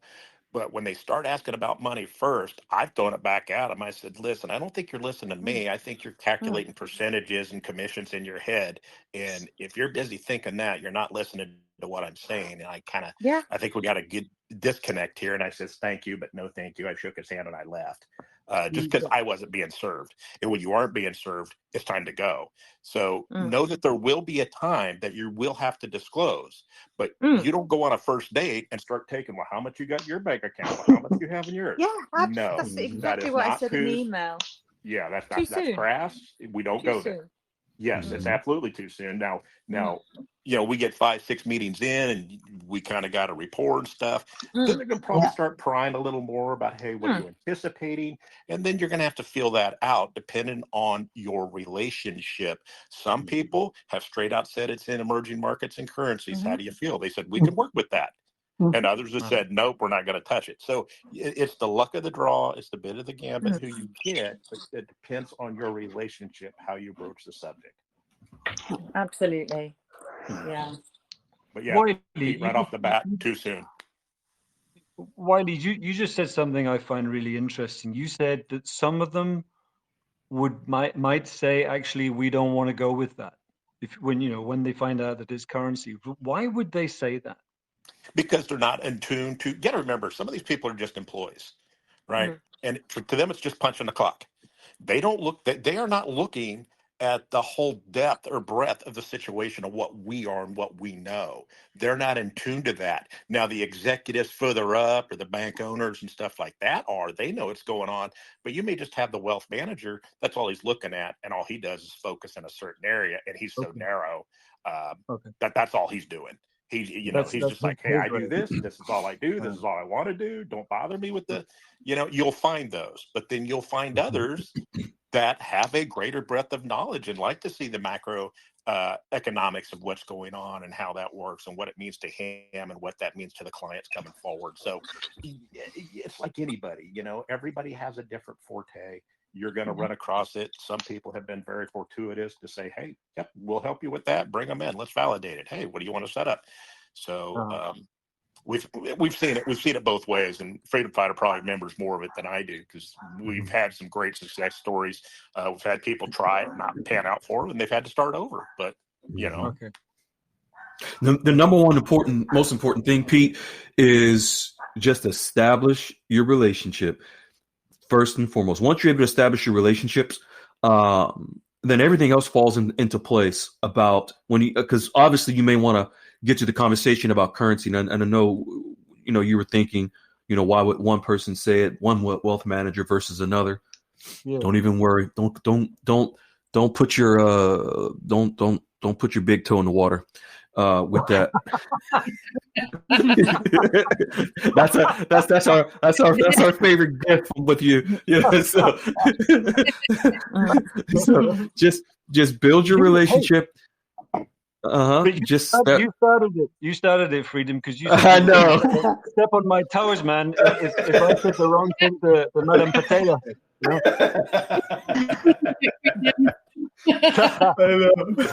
I'm looking after my toes. Yeah. Oh man, yeah. You'll be fine. Just you have such a great personality and you have such great will and drive. You've already started your process. Just continue doing what you're doing.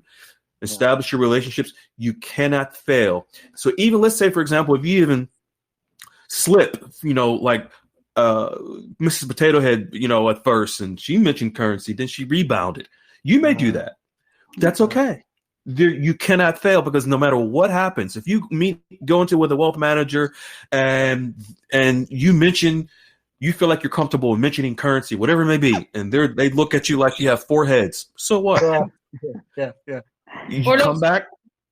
Come back to the room. We'll help you clean it up, and you're gonna find another wealth manager. You'll be fine. As a matter of fact, I don't know if Trish is here. Trish is a great example. We love her. Trish, one of our members, her very first meeting, she talked about currency. She talked about redemption centers and all that stuff. Yep. And then she came back. They were getting ready to call security on her and escort her out. And she contacted us. She was like, I don't know if I should go back to the same branch. Blah blah blah. We helped her change her mindset. She went back to the same branch, and it was night and day. She's fine now. She was concerned if she goes. She was concerned if she goes back to the same branch. Literally, she's like, Freedom, but they might recognize me. If I remember right, she talked to the same person a second time. Wow. Same branch, and got a completely different answer when she changed her perspective and she changed her position and mindset. Yeah, it's a bit like throwing stuff at the wall and just getting one that sticks, isn't it? Because you got to try a few. I get that now, and long as you're putting one foot in front of the other and you're taking action, you're going to get a reaction. And it's the reactions that we can make decisions from. Sometimes they're great, sometimes they're not. Sometimes we have to start over, but sometimes we have to adjust. And that's life. That's how we do everything. What we're trying to do is get people over the fear of not taking the action of doing this.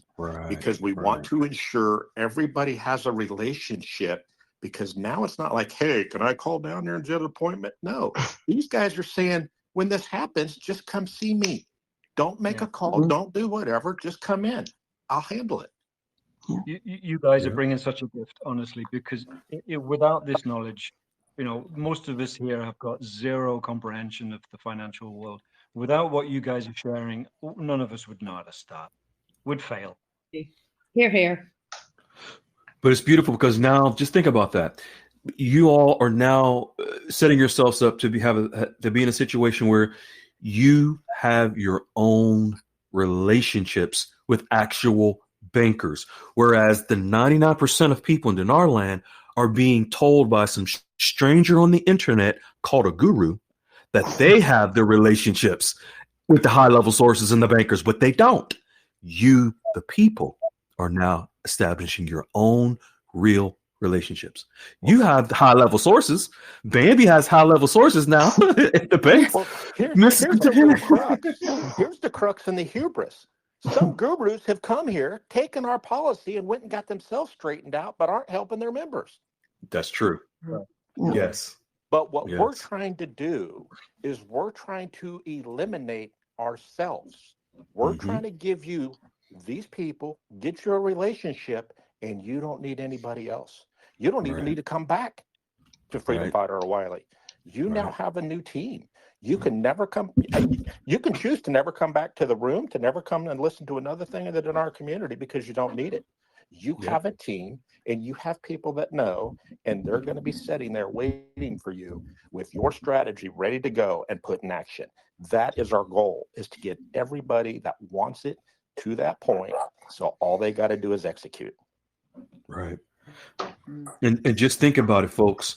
The fact that like I think it was Bamby, or if it was Mrs. Potato Head said earlier about their wealth manager is only going to take 35 clients, only has 35 clients.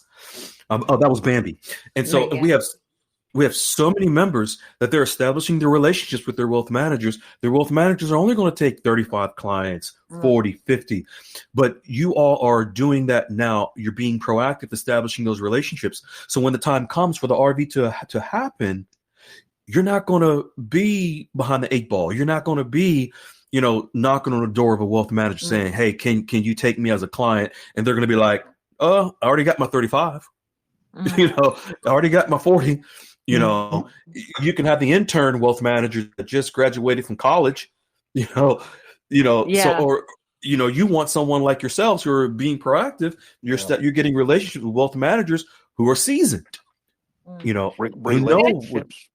Relationships matter in Yeah. everything we do in our life. We're standoffish to strangers, but if we have somewhat of a relationship, we have a base with that person, and the stronger the relationship, the more of a friendship, the more of a rapport we have with those people. And that's what we're trying to do: set base relationships, nurture them, build them to a point. It's a mutual respect of like, I know what they do, they know what I'm doing, and we're going to work together as a team, and we're going to build this relationship on mutual respect for what each other does. You know what that reminds me of, Wiley, is PR. And PR, her relationships with these actual bankers, and the off the record conversations that she's had with them. If people knew, and PR, you're here, you can chime in. Yes, I'm listening. PR, if people, we can't say what's been shared with you directly from president of banks and owners of founders of banks, but you've had some very in-depth conversations off the record with these bankers because of your relationships. 100%. I cannot stress it anymore. The relationship is really what makes the difference. We have Wiley's questions, so that established already one baseline, and then you go and build this relationship, and this is paramount for success. Paramount. And it doesn't stop. You keep in touch with them, they keep in touch with you, and the more you keep in touch, the more they keep in touch, the more they learn. And the more they open to you. And the more they open. So, yes. And I know PR is being modest.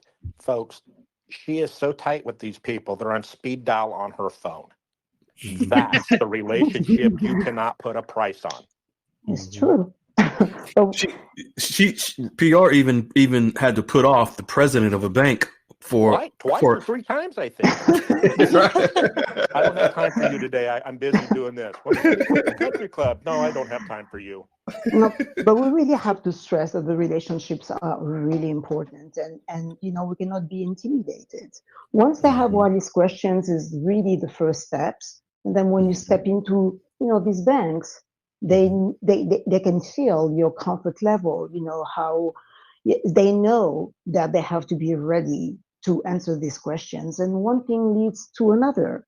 And at one point, yes, they look into us. They know basically if we have done something or not, because everything is basically on the computer. But at no point did I have to talk about, how much money I have or not have, or how much I was going to bring to the bank, which is very important here. And I didn't pay for any of the services. So, And that reminds me, PR, where, and I'm not going to go into detail, but folks, for example, with relationships, PR has had conversations with the bankers that many people try to rush and have conversations about related to this event, related to currency specifically, related to the digital banking system, where PR has established such those relationships so strong enough. They've even had to, they got comfortable to have those conversations with her off the record. Am I right or wrong, PR? That is correct. Yes, it was hesitation because I feel that they cannot say everything, as we all know. So there are some secrecy in the banking. But when you have that comfort level, yes, you can get information that they are not easy shared over any customer, and hence why relationships are paramount. I cannot say it enough. So and open up, diversify. I'm not saying go and interview all the wealth managers out there. I'm just saying, just interview a couple of them and just get comfortable with a couple of them, because you may have to use a few of them, or you may like just one. So open up your search, but just aim at the right, try to find the right one, because don't get turned off if you don't zoom in at the first wealth manager meeting. you go to next. May I just ask a question? Sure. So it's about how this has all moved forward. Even just since I've joined, it seems to be the elephant in the room, if you like, is the currency exchange, and it seems to be. Is it because bankers will definitely know? Obviously, we discussed earlier on that some of the wealth managers maybe don't because they're just employees. But in general, big bankers, big people that are really in charge of all this, they really know what's going on. Absolutely. Absolutely. Therefore, our elephant is it's up to us to sort of address it, whether or not it's in the room. Is that correct? Is that a good way of saying? That's true, but the reluctance is I'm going to take you back 20 years ago when this was going to happen. Now, mind you, this was all going to happen in 2008 until derivatives and the global market and the housing collapse happened, and it changed the dynamic of the globe. Yeah. But prior to that, there was a lot of these gurus out there that were giving such bad advice to folks. And these folks were going into banks and making such a mess and scaring bankers because they were threatening, because these gurus said, you get in their face and you demand to see the computer, you demand to see their back screen. Don't take no for an answer. Don't act like a little bee. You demand. And they were. And these banks just put out policies corporate wise is like, we do not talk about this. Somebody comes in the door, you dismiss it, you tell them scam, and you just go back to your business. We're not entertaining it. So we're literally breaking down barriers now. You are having to break down barriers, but you're having to handle it in a different way, because we can't go and have a straight up conversation, because gurus didn't have the wherewithal or nerve to go ask the questions themselves. They weaponized their audiences to go do it for them and then bring back the stories. And then fluff everything up for everybody. Right. Yeah, See, and absolutely, yes. And honestly, Mrs. Potato Head, the barriers now, due to the fact that it is widely known that we are entering into a total new global banking system, and it's actually as a result of what Wiley was speaking of, what happened with the 2008 crash. The barriers are already broken because everyone knows all what's happening when we're going into the new digital banking system and the new digital asset banking system, where assets will back all of our currencies, and whether it's digital, paper, whatever it may be. But it's what it is that bankers will be more careful because they want to be selective now who they want to do business with. They do not want the old guru breath, stinky breath coming in to talk about all this garbage, and the person talking to them is a mystery shopper, someone that is just going to turn around and go on the internet and tell everyone, I went to such and such bank and we talked about such and such. For example, and I'm going to just use this as an example. When you have these gurus that are creating fake bank stories and then post in their rooms, certain banks, this bank in Ohio, this all the dinar, blah, blah, blah. That's just to get people excited. It's not true. It's not real. But just imagine the calls to that specific bank. They don't want that. So the barriers are already broken down because everyone knows we're going to a new banking system. The bankers are just reluctant. They don't want the old guru breath people. They want you to spray some breath mint fresh, spray in your mouth with facts and their language, and then walk in. What Wiley, myself, and Goldilocks and the tribe is doing is we're taking everyone's mouth, we're prying it open and spraying fresh breath mint. Totally. And we're going in armored.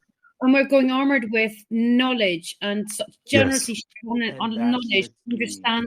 Exactly. And it's up to us to how deeply we understand it.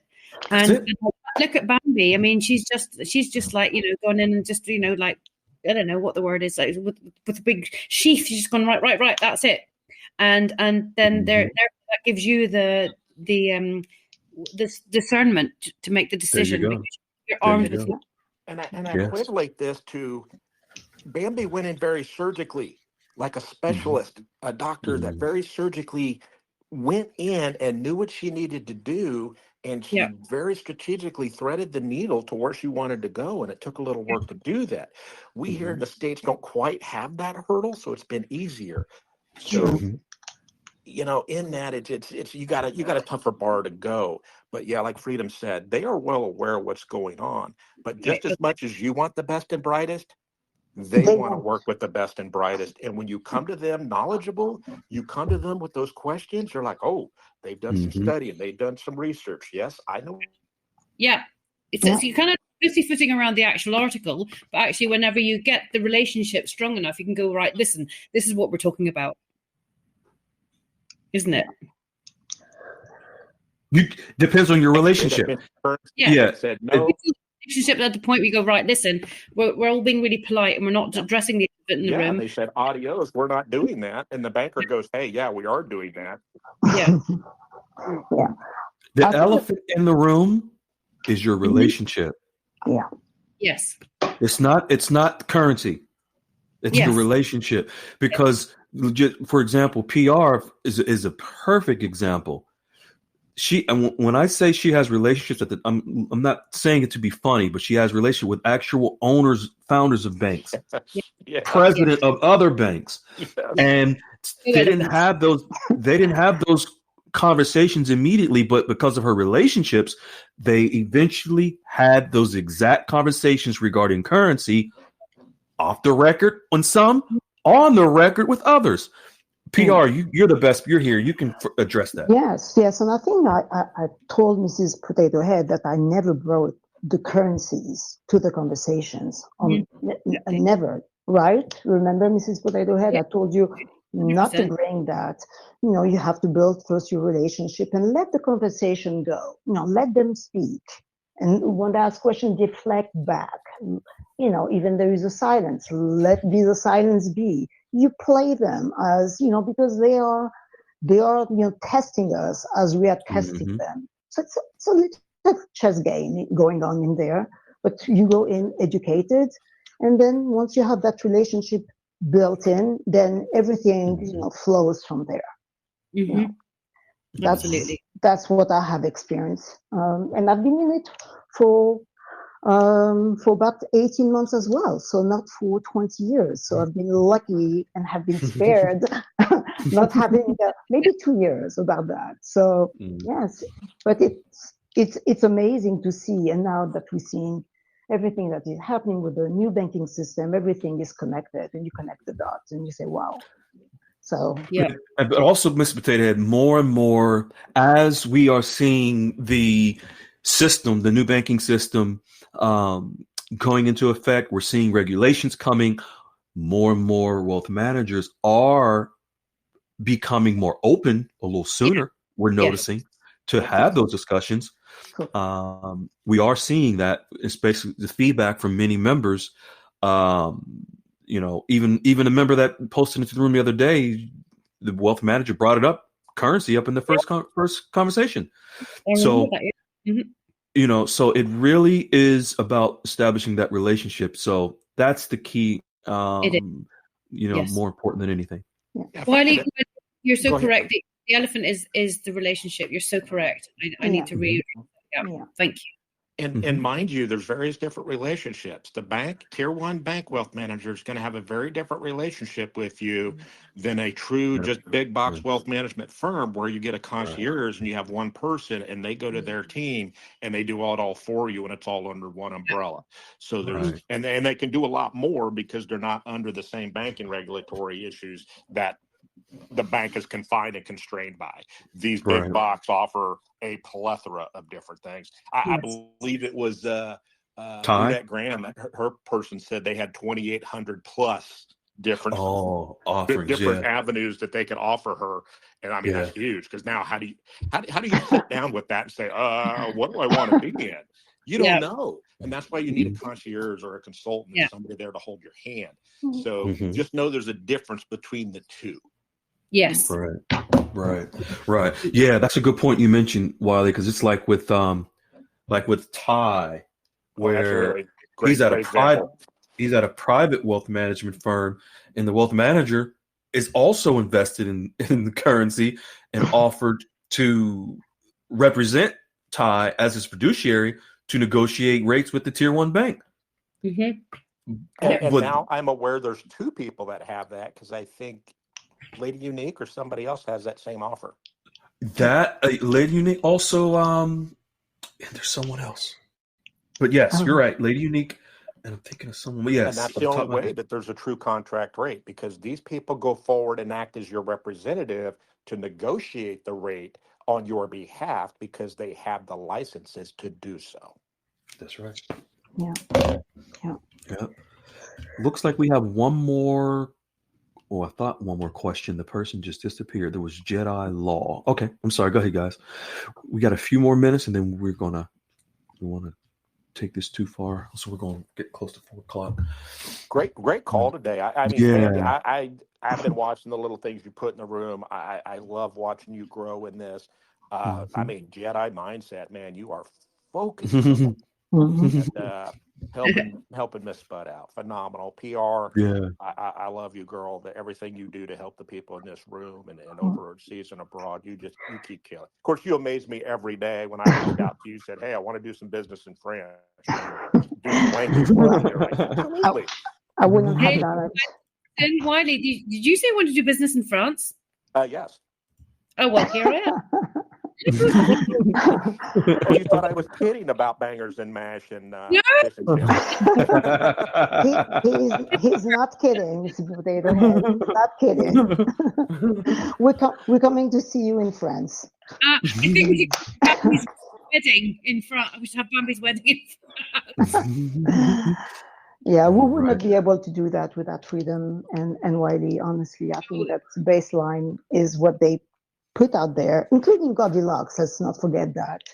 And then it's up to us, to do it our own sauce, right? Not each of one of us do it a little bit differently. There is not a perfect recipe. But we have the room, and when we have questions, we can go back to the room and be helped. So thank you to all of you.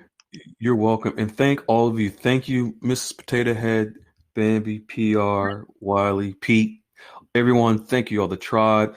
We are right at our 2-hour mark. We appreciate you all. Wiley, anything you want to add, or before we go? Real quick. When Freedom Fighter and I started this, we really didn't know it would grow this big, but understand that you all are the receipts of what we set forth and did, that when you bring those back, you prove to the next person and all those other out there listening, this is doable, it's attainable, and it's your futures. That's Definitely. it. Thank you all. All right. Thank you all, everyone. Everyone have a wonderful night. We love you. We appreciate you. And we'll see you tomorrow in the room. Take care, everyone. Bye-bye. Bye-bye. Bye-bye. Good night. Hello, beautiful people. This is Freedom Fighter. Thank you for tuning into our channel, Goldilocks Global Banking News. Everybody knows that Goldilocks is the #1 source for the RVGCR.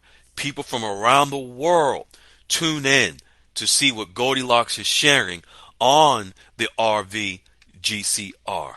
Don't miss your chance and get your latest updates every day.